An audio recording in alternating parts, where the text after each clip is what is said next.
College वॉलेज नहीं जाती क्या? जी नहीं, दरअसल कुछ साल पहले भाईजान का एक्सीडेंट हो गया था। उसके बाद मैंने कॉलेज आना बंद कर दिया। भाईजान कुछ काम नहीं कर सकते, इसलिए मैं घर पर ही रहकर अब्बूजान की मदद करती हूँ। तुम बुलेट के बारे में कुछ जानती हो? बुलेट? ये क्या है?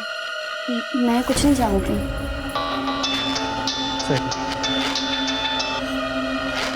हेलो, क्या? ठीक है सर, डंपिंग यार्ड के पास एक सर कटी लाश मिली। चलो।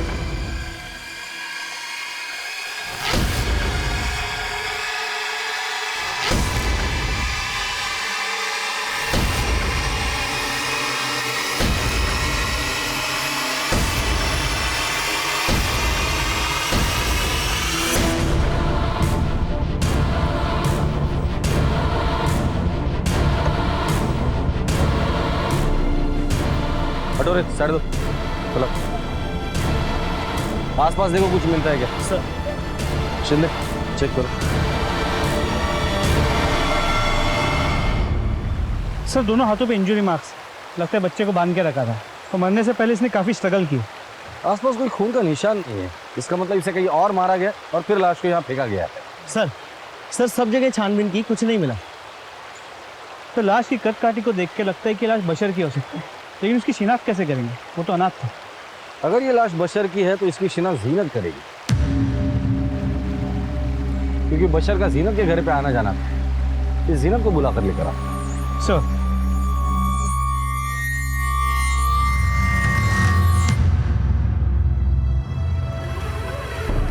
जीनत, जब एक बच्चे की लाश मिले जिसका सिर नहीं है और हमें शक है कि वो लाश बशर की है, क्या बशर के बॉडी पर कोई ऐसा निशान था जिसे देखकर आप बता सकती है कि लाश बशर की है या नहीं? साहब मैं कोशिश कर सकती हूँ, क्या मैं इसका हाथ देख सकती हूँ? जी।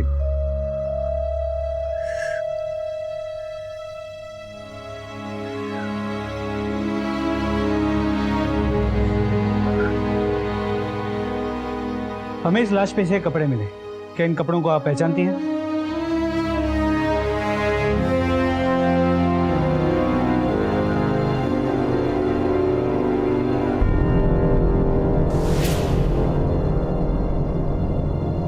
अरे बशर बेटा, आजा। मैं समझ गई, भूख लगी है ना? आजा, मैंने शाहिद के लिए सेवैयां बनाई है, तू भी खा ले। बैठ। हाँ था, कब से ढूंढ रहा था, मैं क्लास भी जाके आ गया। ये ले बेटा, खा ले सेवैयां। अरे बशर बेटा, तेरा शर्ट तो फट गया है, मैंने ना तेरे लिए नया कुर्ता सिलाया, अभी लेके आ। बहुत मस्त है, तुझे बहुत अच्छा लगेगा। ये देख, अच्छा है ना?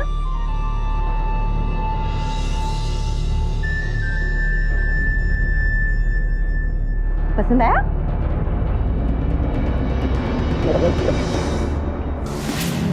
कुछ दिन पहले ही मैंने ये कुर्ता खुद बशर के लिए सिलाया था। मेरी आपसे एक गुजारिश है, ये बात आप शाहिद को मत बताइएगा, सब उसे बहुत दुख होगा। मैं नहीं चाहती कि उसे कोई सदमा लगे। माफ कीजिए जीनत जी, पर मैं ऐसा नहीं कर सकता। बशर शाहिद के सबसे करीब था, इस सिलसिले में शाहिद से भी मुझे पूछताछ करनी ही पड़ेगी। हालांकि बॉडी का डीएनए मैच करना मुमकिन नहीं था क्योंकि बशर अनाथ था, लेकिन जीनत के बयान के आधार पर यह माना जा रहा था कि जिस बच्चे की लाश पुलिस को मिली थी वो बशर ही था। और बशर की हत्या ये सवाल खड़े कर रही थी कि क्या बशर की हत्या इसलिए हुई थी क्योंकि वो बुलेट गैंग से जुड़े राज जानता था, या फिर बशर खुद बुलेट गैंग का हिस्सा था और उसकी हत्या इसलिए हुई थी ताकि पुलिस इस गैंग के बाकी लोगों तक ना पहुंच पाए। लेकिन बशर के अलावा क्या बुलेट गैंग का शाहिद, निसार और जावेद के साथ भी कोई कनेक्शन था?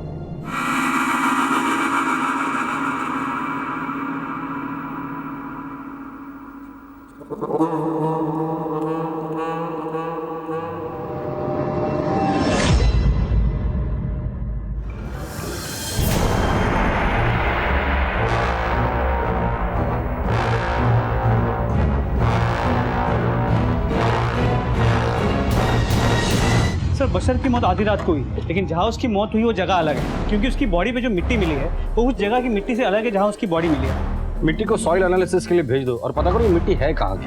सर छोड़िए छोड़िए मुझे, छोड़िए मुझे सर से सर मेरी मदद करिए। मेरा शाहिद का कुछ पता नहीं चल रहा है सर, पता नहीं वो कहाँ चला गया।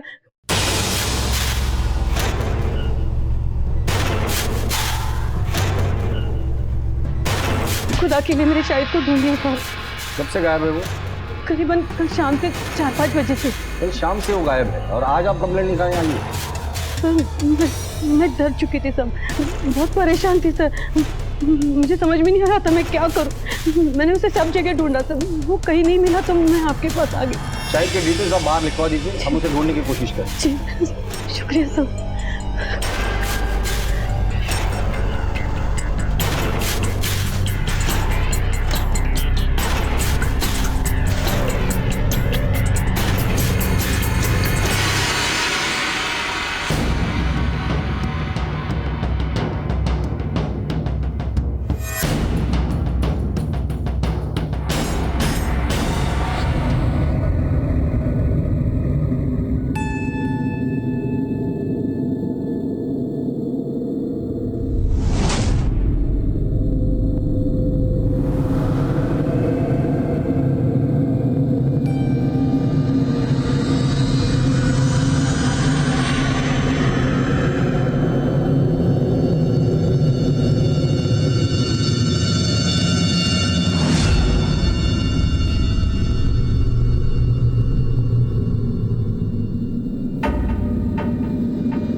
अच्छे से तलाशी लो घर की। सब कुछ नहीं है, क्या ढूंढ रहे हो आप लोग? मैडम यहाँ पे कुछ नहीं है। सर ये देखिए शाहिद की किताब में क्या मिला। मेरी प्यारी सना, मैं तुमसे बहुत प्यार करता हूँ। मैं जब भी तुम्हें देखता हूँ पता नहीं कहाँ खो जाता हूँ। मैं तुम्हारे लिए कुछ भी कर सकता हूँ। तुम्हारी खुशी में ही मेरी खुशी है। देखना एक दिन मैं तुम्हें अपना बना कर ही रहूंगा। तुम्हारा शाहिद। क्या है ये सब?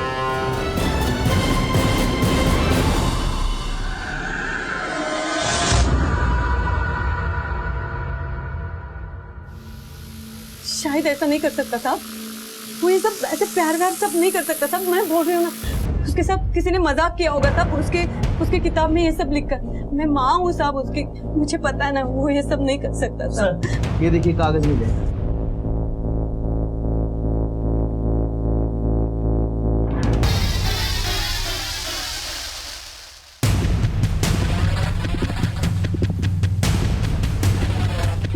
ये क्या है? पता नहीं सब, मैं नहीं जानती है क्या है। शिंदे, इन कागज के टुकड़ों को जोड़ो। जैसे जैसे ये टुकड़े जुड़ते जाएंगे इस केस की कड़ियां भी जुड़ती जाएंगी। सुनिए ना सब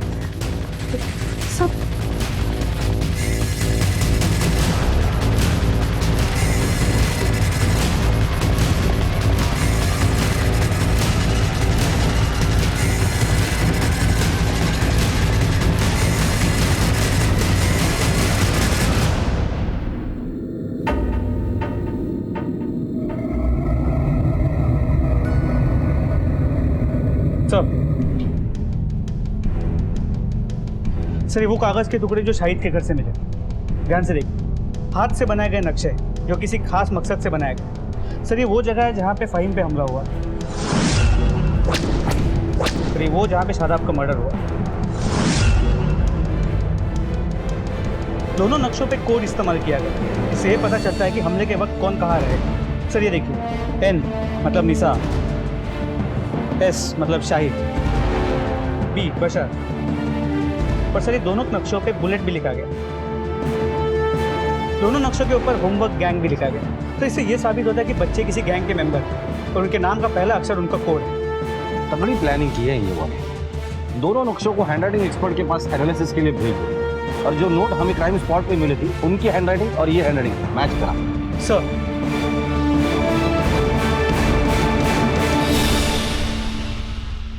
ये क्या है? ये वही कागज के टुकड़े जो तुम्हारे घर से मिले थे, जिन्हें जोड़कर ये नक्शा तैयार हुआ है और ये नक्शा बनाकर ही 2 लोगों पर हमला किया गया और ये हैंडराइटिंग शाहिद की है। अब क्या बोलना है आपको? सब आप ऐसे कैसे मेरी शाहिद पे इल्जाम लगा सकते हैं? जीनत, अभी तक तो तुमने हमें कुछ बताया ही नहीं कि ऐसा तो नहीं कि तुम्हें सब कुछ पता था और शाहिद को बचाने के लिए तुम हमसे झूठ बोल रही हो। नहीं साहब, खुदा की कसम इस बारे में मुझे कोई मालूमात नहीं है साहब। लेकिन मेरी शाहिद को ढूंढ दीजिए साहब। अब शाहिद को ढूंढना हमारे लिए जरूरी है। साहब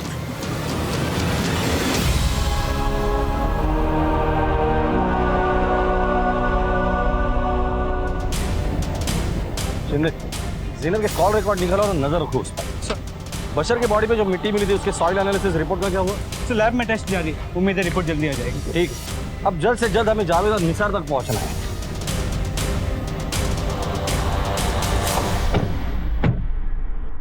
शाहिद के कमरे से बरामद हुए कागज के टुकड़े जब जोड़े गए तब यह साफ हो गया कि बुलेट गैंग का कनेक्शन सिर्फ शाहिद से ही नहीं बल्कि जावेद और निसार से भी हो सकता है। लेकिन पुलिस इस बुलेट गैंग के बनने के मकसद और इसे बनाने वाले मास्टरमाइंड से अब तक बेखबर थी।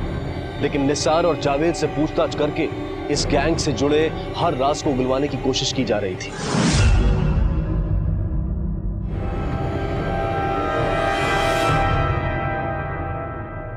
निसार, सच सच बताओ, तुम भी इस गैंग में शामिल थे ना? ये सारे अटैक तूने ही करवाए थे ना? देखिए, आप बच्चे से आराम से बात कीजिए वरना वो घबरा जाएगा। आपको जो भी पूछना है प्यार से पूछिए। देखो निसार, तुम्हें मुंह नहीं खोलना है तो मत खोलो, लेकिन शाहिद ने हमें सब कुछ बता दिया है।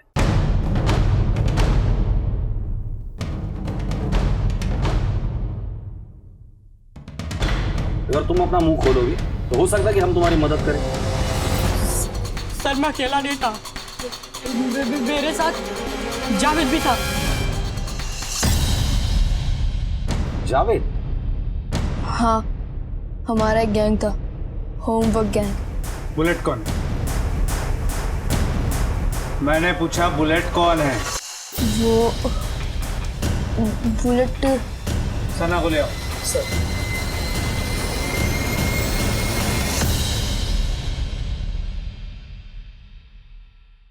सर मैम के भाई का उस गैर कानूनी पटाखे की फैक्ट्री में उठ गया था।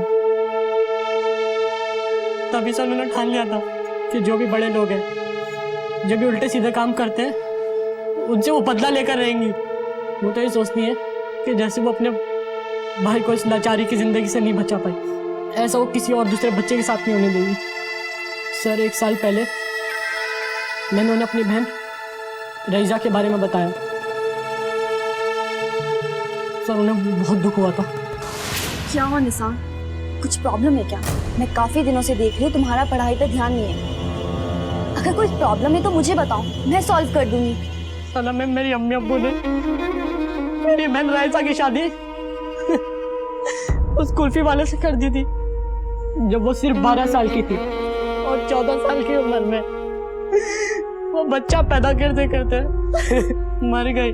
और अब वो लोग मेरी बहन सानी की शादी भी करवाना चाहते हैं। जावेद के अब्बू शादाब की। अच्छी जोड़ी रहेगी हमारी, तुम्हारा सारा कर्ज माफ, बस निकाह हो जाने का। ये क्या बकवास है और वो ऐसा कैसे कर सकते हैं? हमें उन्हें रोकना ही होगा। हम उन्हें नहीं रोक सकते क्योंकि जावेद के अब्बू बहुत जालिम है। इसके बाप को तो सबक सिखाना ही होगा।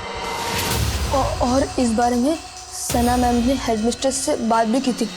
तो सना मैम को लगता था कि वो पढ़ी लिखी है, शायद हमारी कुछ मदद कर पाएगी। वो हमारे टीचर है ना, इसीलिए हम उनसे मदद मांगने गए थे। ये मसला मैडम, निसार की बहन को आपकी मदद की जरूरत है। अगर आपने हेल्प नहीं की तो उसका भी वही हाल होगा जो रायसा का हुआ। तो इसमें मैं क्या कर सकती हूँ? इस सब से मेरा कोई मतलब नहीं है और मैंने किसी की जिम्मेदारियां नहीं ली है। देखो, आई एम वेरी बिजी, तुम लोग जाओ यहाँ से। पर मैम मेरी बात तो सुनिए। I said get out. Nisar, तुम टेंशन मत लो, तुम्हारी बहन को कुछ भी नहीं होगा, मैं वादा करती हूँ। आपने हमसे झूठ क्यों बोला? यस सर, आई एक्सेप्ट कि मैंने आपसे झूठ बोला था। लेकिन हकीकत तो ये है कि मेरा इन सब से क्या लेना देना है। तो तुम्हारे होमवर्क गैंग का पहला निशाना फहीम कुल्फी वाला बना, बराबर? हाँ सर, हाँ, हमारी गैंग का पहला निशाना फहीम कुल्फी वाला बना। सर जब रात को वो कुल्फी बेचकर अपने घर जा रहा था तो हमने उसका रास्ता रोका और उसे लातों घूसों ढूंढ से बहुत पीटा। सर हम सबको यही लगता था कि जितने भी बड़े लोग हैं सब कुछ गलत कर रहे हैं, इसलिए सना मैम ने हम सब बच्चों को इकट्ठा किया और एक गैंग बनाई, होमवर्क गैंग। बस अब बहुत हुआ। अरे इन सबको सबक सिखाना ही पड़ेगा। हमारी जिंदगी कोई खिलौना नहीं जो जब चाहे आके कोई खेल जाए। और ये लड़का कौन है? मैम ये मेरा दोस्त है शाहिद, इसे भी ग्रुप ज्वाइन करना है आपका, क्यों है ना? क्यों मदद करेगा ना हमारी? अरे बोल करेगा ना, देखा? सना मैम क्यों ना हम अपनी गैंग का नाम होमवर्क गैंग रखें? हाँ होमवर्क गैंग। और आपका नाम बुलेट। बुलेट ठीक है, क्योंकि आप जो भी बात कहना चाहती है वो इंसान को सीधा बुलेट की तरह लगनी चाहिए, उसे ऐसी बात समझ आए कि फिर दोबारा वो ऐसी गलती कभी ना करे, है ना? हाँ ठीक है, मेरा नाम बुलेट और हमारी गैंग का नाम होमवर्क। ऐसा है तो दो हाथ। चलो अब अपन अपना काम बांट लेते हैं। निसार तेरा काम है सब पर नजर रखना और इन्फॉर्मेशन लेना, और जावेद तेरा काम है वो सारा सामान इकट्ठा करना जो भी मिशन में यूज होगा, ठीक है? और शाहिद तेरा काम है मिशन की प्लानिंग करना, नक्शे बनाना, ठीक है? और इसीलिए तुम्हारा अगला निशाना तुम्हारी हेड मिस्ट्रेस बनी।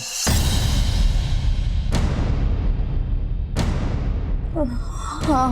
अब ये बताओ कि शाहिद ने तुम्हारा गैंग क्यों ज्वाइन किया? सर वो चाहकर भी मना नहीं कर सकता था, क्योंकि वो सना मैम से प्यार करता था। उन्हें इम्प्रेस करने के लिए वो कुछ भी कर सकता था। और तुम्हारी वजह क्या थी गैंग ज्वाइन करने की? मैं अपने बाप से नफरत करता था। हाँ ठीक है ठीक। यहाँ गलत बड़ी लेके आया, दबा के क्या? कहीं ना कहीं मुझे अपना गुस्सा निकालना ही था, इसीलिए सोचा कि इसी बहाने लोगों को सही रास्ते पे ले आऊंगा। जावेद और निसार के बयान से यह साफ था कि इस गैंग का निर्माण सना द्वारा किया गया था, लेकिन जावेद, निसार और शाहिद को ट्यूशन क्लासेस देने वाली सना इन बच्चों को ये बदले का पाठ क्यों पढ़ा रही थी? फहीम, शमीमा और शादाब ने जो किया वो माफी के काबिल नहीं है, लेकिन सना भी बच्चों के भविष्य के साथ खिलवाड़ कर रही थी। पढ़ने लिखने वाले बच्चों को इस कदर बरगलाया गया था कि वो सना के इशारे पर हिंसा करने पर उतारू हो गए थे। क्या बुलेट गैंग बनाने के पीछे सना का कोई और मकसद भी था?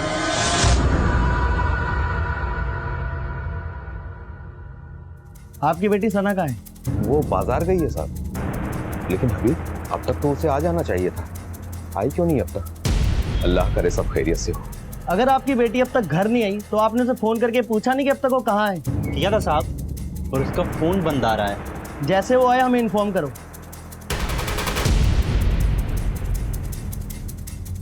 ये ऐसा तो नहीं कि सना इसलिए भाग गई है क्योंकि उसे पता चल गया था कि हम लोग उससे पहुंचने वाले हैं। तो सना के घर के आसपास पूछताछ की, सभी का कहना है कि वो सीधी सारी और अच्छी लड़की है, सब उसे पसंद करते थे। लेकिन बच्चों की बात माने तो सना ही बुलेट थी, उसने गैंग में बच्चों के लिए शुरू की थी। तो फिर बशर को किसने मारा? पहले तो सिर्फ बड़े लोगों पर हमले होते थे, अब बच्चे भी टारगेट होने लगे। शिंदे, इस सना के मोबाइल की आखिरी लोकेशन क्या थी ये पता करो। जी सर। एक मिनट। हेलो, ठीक है सर। बशर की बॉडी पे जो सॉइल सैंपल्स मिले थे उसकी एनालिसिस रिपोर्ट आ गई। वो मट्टी अक्सा गांव की है।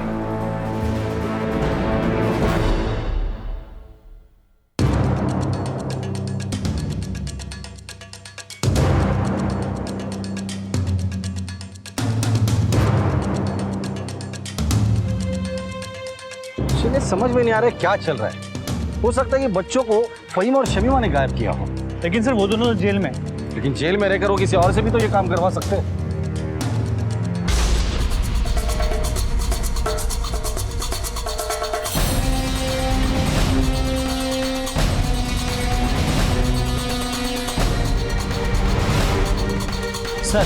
सर सना की लास्ट लोकेशन पता चल गई है, मलाट लिक के पास।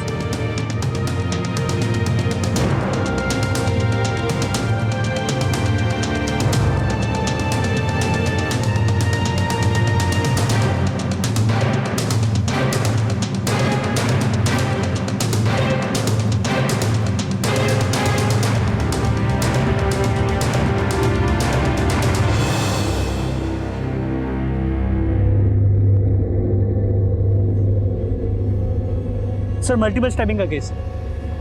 आसपास कहीं मर्डर वेपन मिलता है क्या? देखो सर ये तो एक ट्यूशन टीचर थी, गरीब बच्चों को पढ़ाती थी। बाप कांच की फैक्ट्री में काम करता है, भाई को हाथ नहीं। सर ऐसी लड़की को कोई क्यों मारेगा? हो सकता है इस केस से जुड़ा कोई तो राज सना के पास था, और कोई तो है जो नहीं चाहता था कि सना वो राज हम तक पहुंचाए। ऐसा कौन हो सकता है? वो जो कोई भी है बहुत ही जल्द हमारे गिरफ्त में होगा। बॉडी को पोस्टमार्टम के लिए भेज दो। सर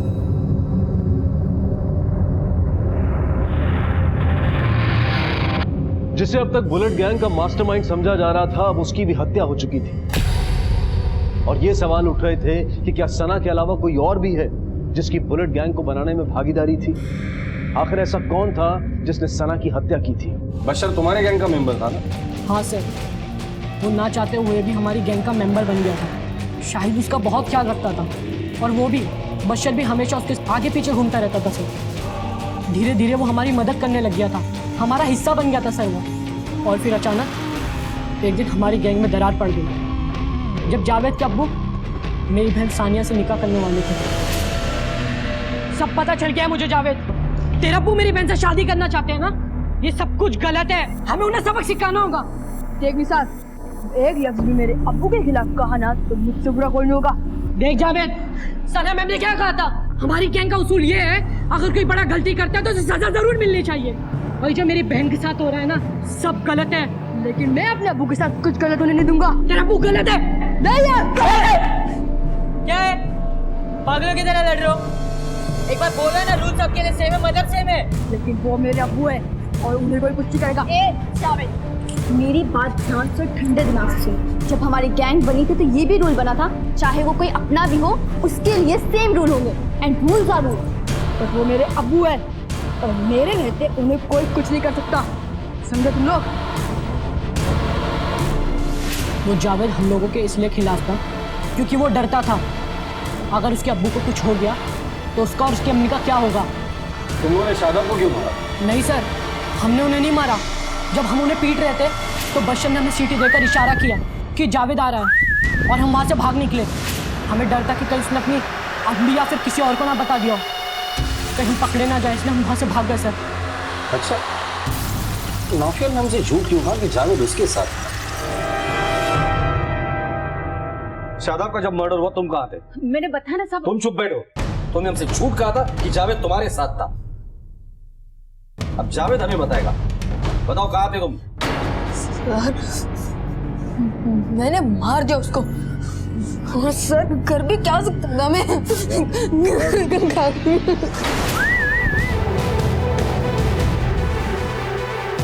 अब्बू, अब्बू, अब्बू, मैं तुझे जिंदा नहीं छोड़ूंगा। मैं बहुत डर गया था। मैं जानता था कि अब्बू मुझे नहीं छोड़ेंगे। पता नहीं कि क्या करते मेरे साथ, इसलिए डर के मारे मैंने उन्हें मार दिया। और फिर मुझे कुछ समझ नहीं आया, इसलिए एक नोट पे कुछ लिख दिया और वहां से भाग गया। और तुम्हें ये सब पहले से ही पता था ना? जावेद ने मुझे आकर सब बता दिया था। मम्मी, मैंने अब्बू को मार दिया। ये क्या बोल रहा है तू पागल की तरह? मैं सच बोल रहा हूँ मम्मी।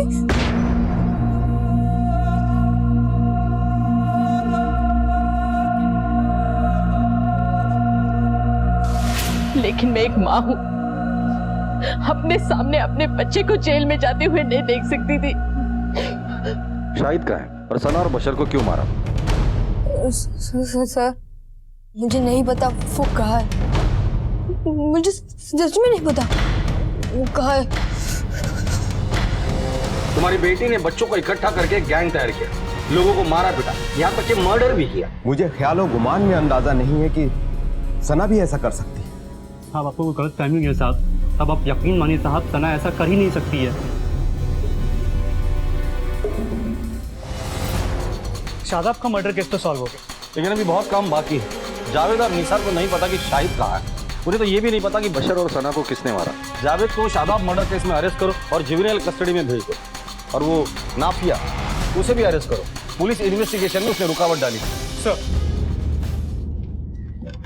सर, सना की पोस्टमार्टम रिपोर्ट इसके मुताबिक उसका मर्डर एक लोहे की धारदार हथियार के साथ किया गया है। मौत का कारण है एक्सेसिव ब्लीडिंग और शॉक। बशर का मर्डर गला काट के किया गया है, तो सना को धारदार हथियार से मारा गया है।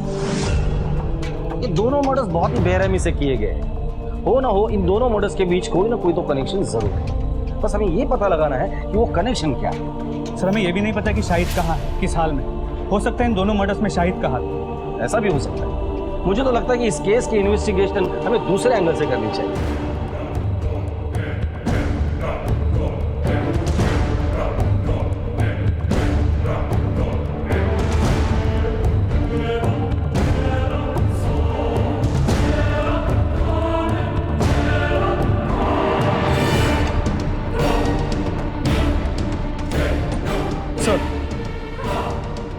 कंस्ट्रक्शन कंपनी ने दी हुई वर्कर्स की लिस्ट है जो उस कंस्ट्रक्शन साइट पे काम करते हैं। सर ये नाम देखिए,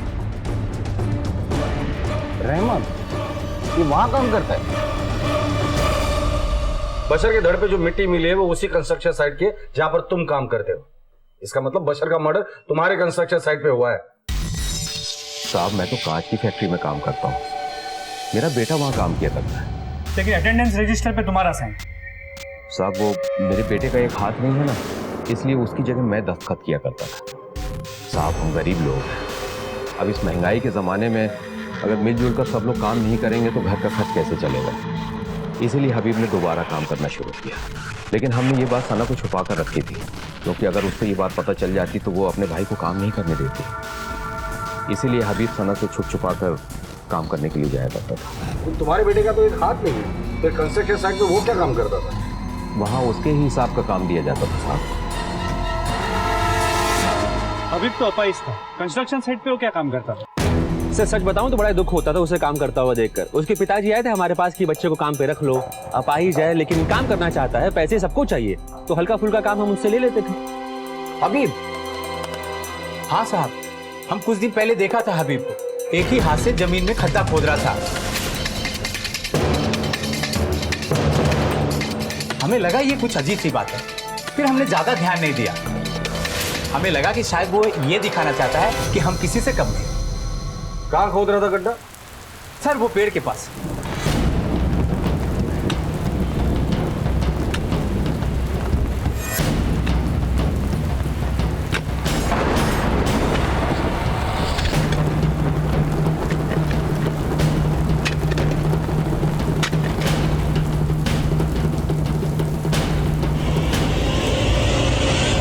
बशर?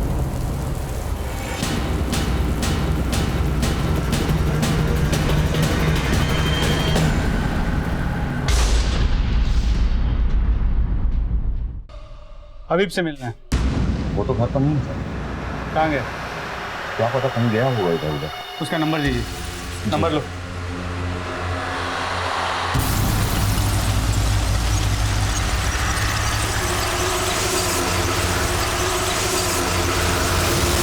क्या हबीब के गायब होने की वजह यह थी कि सना और बशर के खून में उसी का हाथ था, या फिर यह कहानी कुछ और ही थी? पुलिस के लिए केस दिन ब दिन एक उलझन बनता जा रहा था। तो रॉबरी केस की अगली सुनवाई कब है? 28 तारीख। सर हबीब की फोन डिटेल आ गई है। उसका फोन अभी चालू है, इसी धारावाली गांव में है। सर उसका फोन अभी भी चालू है, मतलब उसे इस बात की भनक नहीं है कि हम उसके नंबर को ट्रेस कर रहे हैं। कोई ऐसा नंबर है जिसके साथ वो रेगुलर कांटेक्ट में? जी हाँ सर। सर एक नंबर ये है जिसके रेगुलर कांटेक्ट में था, और सर इसका नाम है सुरेश और ये तांत्रिक है। शिंदे, इस तांत्रिक को तुम संभाल, हबीब की खबर मैं लेता हूँ।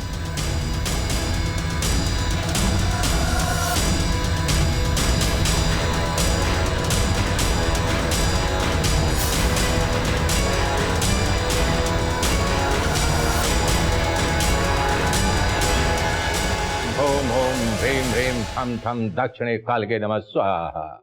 ओम क्रीं क्रीं क्रीं ओम ओम ह्रीं ह्रीं ठम ठम दक्षिणे कालके नमः स्वाहा। ओम क्रीं क्रीं। क्या नाटक लगा रखा है? मैं मंत्रों का जाप करके सिद्धि प्राप्त कर रहा हूँ। बकवास बंद करो। हबीब का है? मैं किसी हबीब को नहीं जानता। देखो इतना तो हमें पक्का पता है तुम हबीब से मिलते थे। बताओ हबीब कहाँ है? मैं जब हबीब को जानता नहीं तो कहाँ से मिलूंगा? अगर हबीब को जानते नहीं हो तो दिन में 10-10 बार फोन पे क्यों बात करते? साहब मेरे पास कोई फोन ही नहीं है। फोन नहीं है ना। अशोक,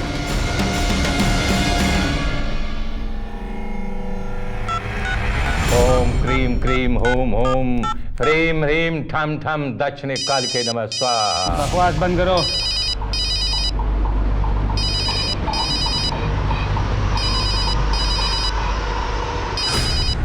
सर ये देखिए। अरे ये किसका फोन है? मैं बताता हूँ। मैं भस्म कर दूंगा, ले चलो इसे। जला डालूंगा। ले चलो।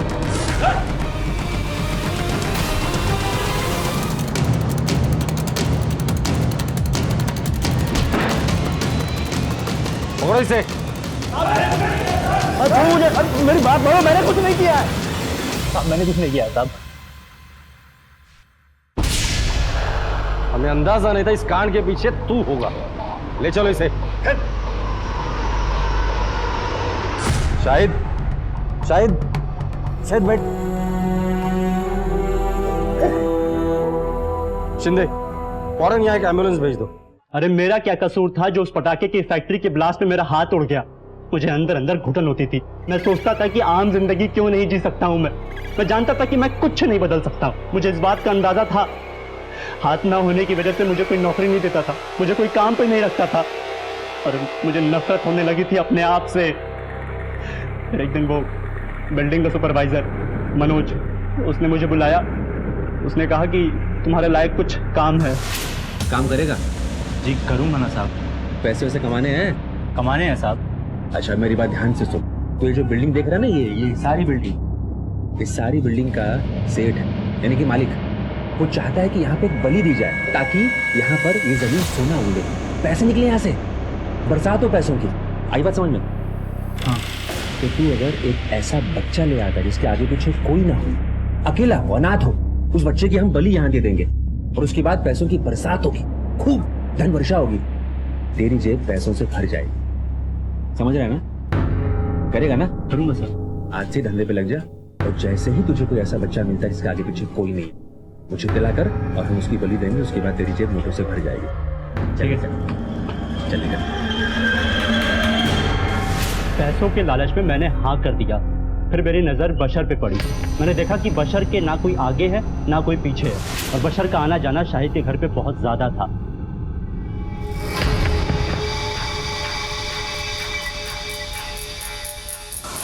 मुझे ये भी पता चला कि शाहिद मेरी बहन को बहुत चाहता है, उसका दीवाना है, उसको प्यार करता है। जिस दिन मैं बहुत बड़ा आदमी बन जाऊंगा ना, उस दिन ये क्वीन और ये पूरी दुनिया दोनों ना मेरी मुट्ठी में होगी।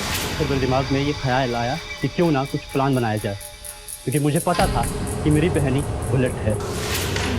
बुलेट, अब तुम्हें हमारी मदद करनी होगी। बशर बहुत घबराया हुआ है और पुलिस भी इसके पीछे पड़ी है, और पुलिस को भी इस पे शक है, और अगर ये पकड़ा गया ना तो हम में से कोई नहीं बचेगा। ये सब बर्बाद हो जाएगा। अब तुम ही बताओ बशर क्या करें? मैंने कहा ना टेंशन लेने की जरूरत नहीं है, मैं देखूंगी मुझे क्या करना है। सब इसकी लापरवाही की वजह से हुआ है। शायद तुम इतनी बड़ी गलती कैसे कर सकते हो? मैंने मना किया था ना इसको गैंग में मत लो, फिर भी तुमने लिया। अब देखना, पुलिस को जब पता चलेगा तो हम सब फंसेंगे। शाहिद सना को बहुत चाहता था, और जब ये बात मुझे पता चली तो मैंने सोचा क्यों ना शाहिद को सही समय पर इस्तेमाल किया जाए। उसने मुझसे कहा कि उसे पता है कि सनाई बुलेट है और वो हमारी मदद करना चाहता है। देख भाई शाहिद, मैं जानता हूँ कि तू सना को बहुत चाहता है, तेरी आंखों में दिखता है वो, लेकिन सना तुझे नहीं चाहती है। हाँ, मेरे पास एक तरीका है। अगर तू मेरे बताए रास्ते पे चलेगा तो सब कुछ तेरे हाथ में हो जाएगा। सना भी तुझसे मोहब्बत करेगी। बोल, करेगा? उसने मुझे बताया कि उसे प्लान के लिए बशर की ज़रूरत है, और मैंने बशर को उसके साथ जाने के लिए मना लिया। तो घबरा मत, मुझ पर यकीन है ना? तो जिस तरह मुझ पर यकीन है, इन पे भी कर। हम दोनों का मकसद एक ही है, जा इनके साथ। मुझे नहीं पता था कि हबीब बशर की बलि चढ़ा देगा तांत्रिक के हाथों। हाँ हाँ, आधी रात को हबीब उस बच्चे को लेकर मेरे पास आया था और मैंने उसकी बलि चढ़ा दी। कंस्ट्रक्शन वाली बिल्डिंग की जगह उसकी नींव में उसका सर दफन कर दिया। जब बशर की लाश बरामद हुई और ये बात शाहिद को पता चली तो वो डर गया, भाग निकला। हमने शाहिद को बहुत खोजा, वो नहीं मिला। फिर एक दिन मैंने और सुरेश ने उसे पकड़ लिया। हमने उसे पकड़ के बांध दिया, उसका सर मुंह पैर सब बांध दिया ताकि वो किसी से कुछ बोल ना सके। कितने अफसोस की बात है, तुम्हारी बहन ने जिस वजह से गैंग शुरू की थी उसकी पहली वजह तुम थे, क्योंकि उसे लगा कि तुम्हारे साथ नाइंसाफी हुई है, किसी और के साथ नाइंसाफी ना हो, इसलिए उसने बच्चों का साथ दिया था और तुमने उसे ही मार डाला। क्यों मारा अपनी बहन को? नहीं साहब, मैंने नहीं मारा साहब, मेरा यकीन करिए साहब, मैंने नहीं मारा है सना को। तू ऐसे नहीं मुझ बोले जादव, इसे अच्छे से पूछताछ करना। साहब मेरी बात मानो साहब, मैंने उसे नहीं मारा है साहब। पुलिस की सख्त पूछताछ के बावजूद भी हबीब अपने बयान पर कायम रहा। अगर हबीब ने सना का मर्डर नहीं किया था तो फिर किसने की थी सना की हत्या और क्यों? और बुलेट गैंग का क्या राज था? ये हबीब मुंह नहीं खोल रहे। हबीब को इतना तोड़ा, उसका एक ही कहना है कि सना के मर्डर के बारे में वो कुछ नहीं जानता। कंस्ट्रक्शन साइट के ओनर और सुपरवाइजर भी कस्टडी में, उनका भी यही कहना है कि सना के मर्डर के बारे में उन्हें कुछ नहीं पता। अगर किसी को कुछ नहीं पता तो फिर सना को मारा किसने? सर, ये सना मर्डर केस तो कुछ आगे बढ़ ही नहीं रहा। शिंदे, सना के पोस्टमार्टम रिपोर्ट में साफ लिखा है कि सना का मर्डर किसी धारदार हथियार से किया गया था, जिसको 2 ब्लेड्स थे। 2 ब्लेड्स? ऐसा कौन सा हथियार हो सकता है? वही तो मैं भी सोच रहा हूँ कि 2 ब्लेड्स।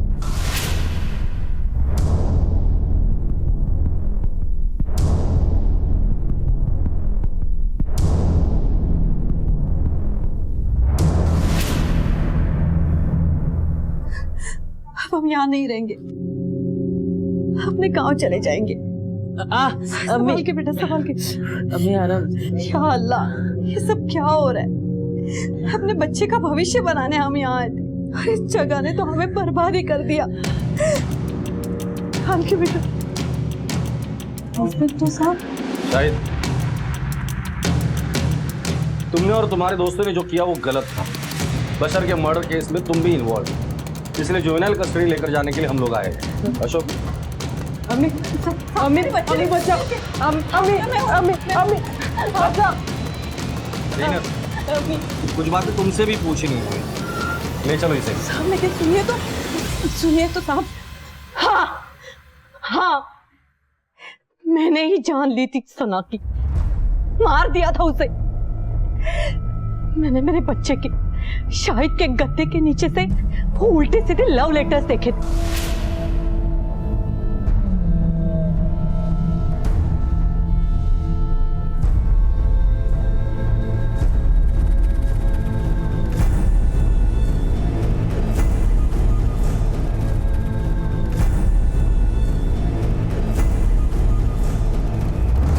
बर्बाद कर दी मेरे बेटे की जिंदगी, उसने गुमराह करके रखा था उसे। मैंने ही गुस्से में आकर वो पेपर फाड़ दिए थे। मैंने वो नक्शे भी देख लिए थे और मुझे पता था कि सना ही बुलेट है। फिर मैंने उसे खाड़ी के पास बुलाया था मिलने के लिए।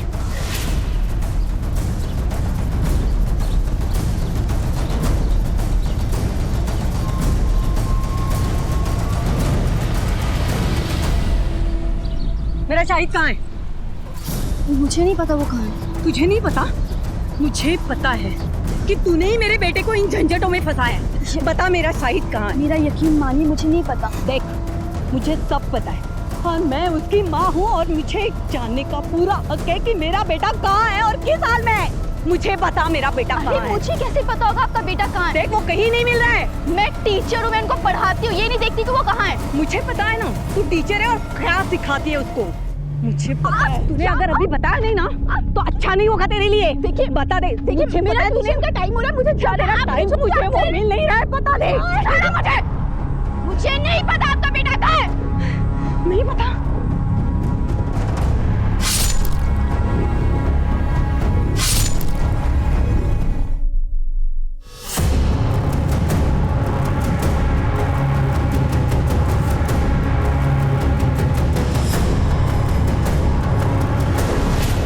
मार दिया। मारना ही चाहिए था उसे। मैं मारना नहीं चाहती थी उसे, लेकिन वो मर गई मेरे हाथों से। मेरे बेटे की जिंदगी बर्बाद की। साहब, मैं मेरे बच्चे को पढ़ाना चाहती थी, बड़ा आदमी बनाना चाहती थी, लेकिन उसने हमारी जिंदगी बर्बाद की। उसे मरना ही चाहिए था, मरना ही चाहिए था, उसे मरना ही चाहिए था। ज़ीनत, अपराधियों को सजा देना कानून का काम है। माना कि तुमने ये सब अपने बेटे की खुशी और उसके उज्जवल भविष्य के लिए किया, लेकिन जब तुम्हें वो लेटर्स और नक्शे मिले थे तब तुम्हें पुलिस के पास आना चाहिए, पर तुमने ऐसा नहीं किया। तो तुम्हारी इसी गलती की वजह से तुम्हारा और तुम्हारे बेटे का भविष्य बर्बाद हो गया। तुम्हारा बेटा कुछ सालों के बाद जुवेनाइल कस्टडी से छूट जाएगा, लेकिन तुम जिंदगी भर जेल में सड़ोगी।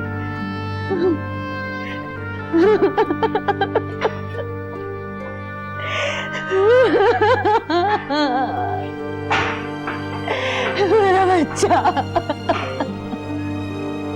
सर कुछ भी हो, मुझे इन बच्चों की हालत पे तरस आता है। बेचारे हालात का शिकार बन गए। शिंदे, इन बच्चों की सोच अच्छी थी पर अंजाम देने का तरीका गलत था। काश उन्होंने पुलिस पे भरोसा किया होता तो उनका ये हश्र नहीं होता।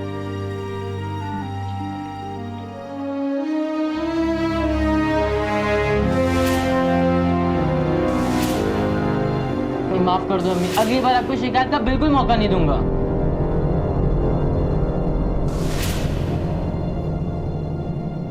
कहते हैं कि गलत को सही करने के लिए भी सही मार्गदर्शन और सही साथ की जरूरत होती है, वरना कब गलत को सही करते करते हम खुद गलत की राह पर चल पड़ते हैं ये पता ही नहीं चलता, और न जाने कब ये रास्ते बर्बादी की तरफ मुड़ जाते हैं। बच्चों के उठाए गलत कदम से कितनी जानें चली गई, 3 परिवार बर्बाद हो गए। सही करने की नीयत तो थी लेकिन रास्ता गलत चुना गया था, इसलिए सिर्फ बर्बादी सामने आई। बदले की भावना इंसान के अंदर बने खाबों को कभी सूखने नहीं देती, और एक दिन ये नासूर लावा बनकर फट पड़ता है और अपने साथ साथ बहुत कुछ जलाकर राख कर देता है। गलत तरीके से किया जाने वाला सही काम भी हमेशा खुशी नहीं देता है, और इससे होने वाला नुकसान भी किसी पैमाइश में नहीं आता। याद रखिए, हमारा दिमाग एक भट्टी की तरह से है जो हर समय अपने विचारों की ऊर्जा से गर्म रहता है।